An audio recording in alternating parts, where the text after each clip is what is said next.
श्री दत्तप्रबोध अध्याय 22. ब्रह्मांडाची कथा. श्री दत्तात्रेयानं त्या 25 प्रकारांचे गुणधर्म सांगायला सुरुवात केली. एकापासून एक निर्माण होऊन 5 झाले, 5चे आणखी 5 होऊन 25 झाले. पंचमहाभूतांचा पिंड झाला आणि पुढे ब्रह्मांड रचलं गेलं. पृथ्वीपासून अस्थि, मांस, नाडी, त्वचा आणि केस हे निर्माण झाले. पाण्यापासून वीर्य, रक्त, लाळ, मूत्र, घाम हे 5 गुण अस्तित्वात आले. तेजातून निद्रा, मैथुन, क्षुधा, तृषा, आळस हे गुण उद्भवले. तर चलन, वलन, आकुंचन, प्रसरण, निरोधन हे 5 गुण वायूपासून जन्मले. शेवटी द्वेष, भय, क्रोध, लोभ, मोह हे 5 गुण आकाशाने दिले. हे माते, अशा प्रकारे 25चे 5 असे विभाग करून मी प्रत्येकाच्या गुणधर्म तुझ्या लक्षात आणून दिले. आता उरलेलं तत्वगर्भाचं तत्वज्ञान मी तुला सांगतो. पृथ्वीपासून 5 गुण मिळाले, पण ते कसे कसे कोणाला लाभले, त्याचा उपयोग कोणी व कसा केला ते सांगतो. रोम भाग हा आकाशाचा, नाडी भाग वायूचा, त्वचा भाग तेजाचा, मांसल भाग पाण्याचा आणि अस्थि भाग पृथ्वीचा. अशा प्रकारे अवनी तत्व विस्तारलं गेलं. आता पाण्याचा म्हणजे आपाचा विस्तार तुला सांगतो. वीर्य हे आकाशाचं, काल अंश वायूचं, रक्त तेजाचं, लघवी आपाची, स्वेदभाव मेदिनीचा असा विस्तार आप तत्वाचा. आता तेज तत्वाचा विस्तार पाहूयात. आकाशापासून निद्रा, वायूपासून मैथुन, तेजापासून दैदिप्यमान क्षुधा आणि आपापासून तृष्णा, शोषण व पृथ्वीच्या अंगचा आळस असे तेजतत्वाचे गुणविशेष. आता वायू तत्वाचे गुणप्रकार. भय भाग आकाशाचा, द्वेष भाग वायूचा, क्रोध भाग तेजाचा, लोभ भाग आपाचा आणि मोह भाग पृथ्वीचा असे हे वायू तत्वाचे गुणविशेष. पंचमहातत्वांचे गुणविशेषही लक्षात ठेवण्यासारखे आहेत. स्वतंत्रपणे पाहायला गेले तर प्रसरण पावणे, विस्तारात जाणे हा आकाशाचा गुणधर्म आहे. चंचलता, अस्थिरता हा वायूचा गुणधर्म आहे.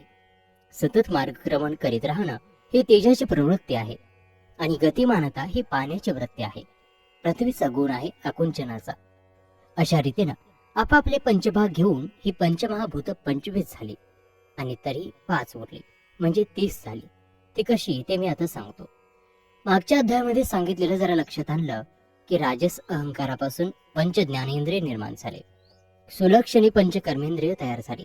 शब्द, स्पर्श, रस, रूप, गंध ह्या पंचमात्रा तर प्रसिद्धच आहेत. त्या एक एक तत्वात गुण, त्याचे विविध प्रकार झाले. शब्द आकाश स्वरूपात योजला, स्पर्श वायू तत्वापासून झाला, तेजातून रूप आकारात झाले, आपातून रसाचं संयोजन झालं, पृथ्वीनं गंधाचं आंदन दिलं.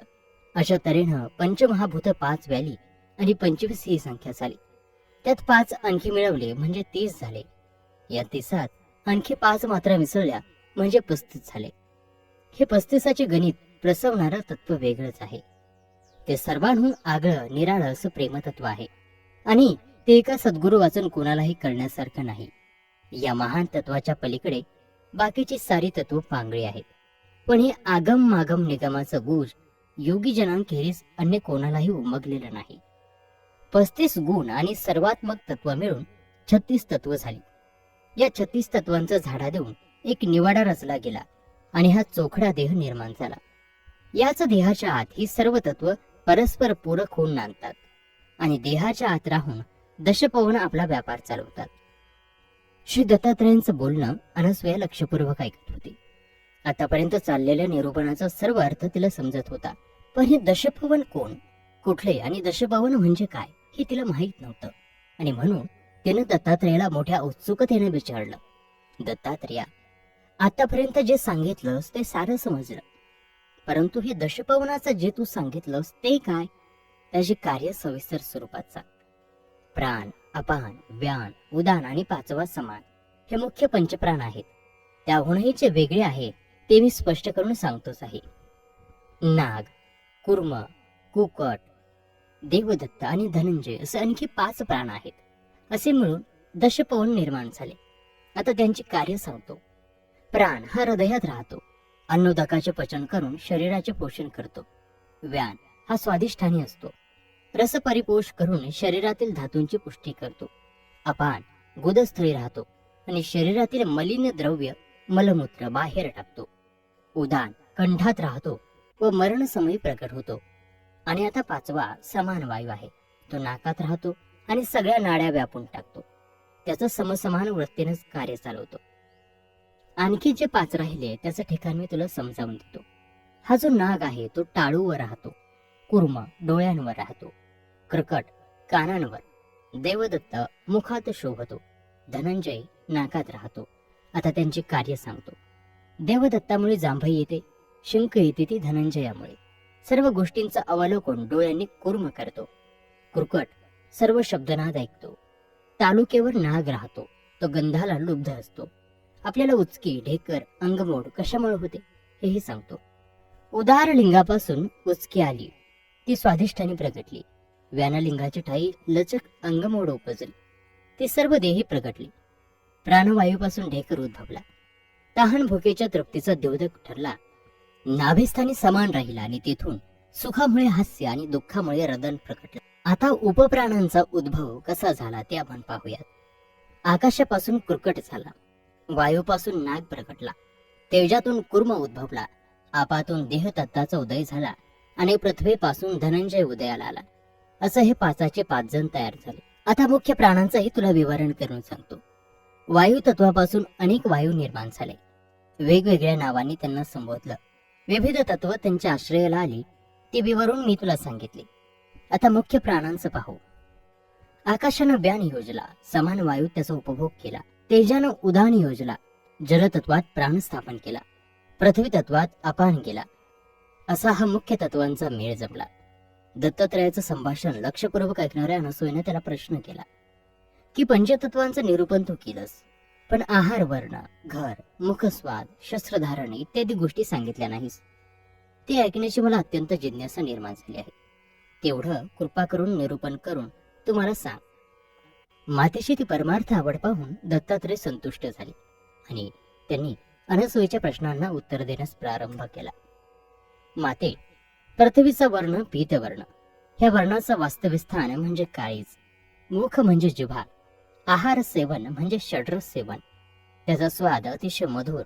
त्याचं शस्त्र सुंदर फरशी. त्याची गती षोडश अंगुळ. असं ह्या पृथ्वी तत्वाचं वर्णन होय. आपतत्वाचा वर्ण श्वेत. तळघरी त्याचा निवास. त्याचं स्थान मुख. कामवासना हा त्याचा आहार.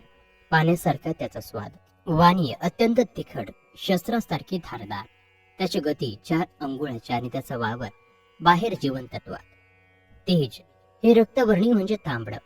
त्याचंही स्थान हृदयात म्हणजेच पितृगृहात. त्याच्यामुळे डोळे सुंदर दिसतात. तेजानं विलसतात. त्याचा स्वाद अतिशय तीक्ष्ण. भाला हे त्याचं अस्त्र.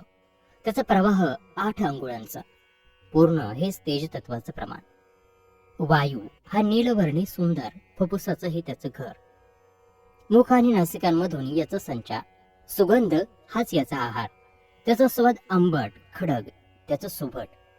त्याचा विस्तार 12 अंगुळ. काळा वर्ण म्हणजे आकाशाचा. त्याची वस्ती चुनाळूची. कानात आणि मुखात त्याचा वावर. शब्दांचा त्याचा आहार. त्याचा स्वाद कडवट. सुतेश बाण त्याचं शस्त्र. 20 अंगुळ त्याची गती प्रमाण. ही आकाश तत्वाची खूण. असं हे तत्वज्ञान खरं योगीजनांचं धन आहे. दैवी पुरुषांनाच ते समजून घ्यायचं भाग्य लाभतं. जे सद्गुरूंचे दासानुदास होतात, शुद्ध नेटक्या साधनेनं गुरुकृपा संपादन करतात, त्यांनाच हे दशपाऊल ओळखता येतात. हे तत्वज्ञानाचं ज्ञान ज्याला नाही, तो देहानं नर असला तरी त्याचा जिन पशुवत आहे. जो अहंकारानं ग्रस्त होऊन संसार सुखात डुंबतो रमतो, तत्वज्ञानाचा साधा एक शब्दही कधी उच्चारत किंवा ऐकत नाही, त्या मानवाला मृत्यू लोकात झाडा द्यावा लागतो आणि मोहमायेत गुरफटल्याचं प्रायश्चित्त घ्यावं लागतं. हे माते, मला तुला पुन्हा पुन्हा हेच सांगायचं आहे की तू ही या माया मोहाचा षड्रिपूंचा त्याग कर आणि गुरुला अनन्य भावानं शरण जा. द्वैतपण विसरून जा.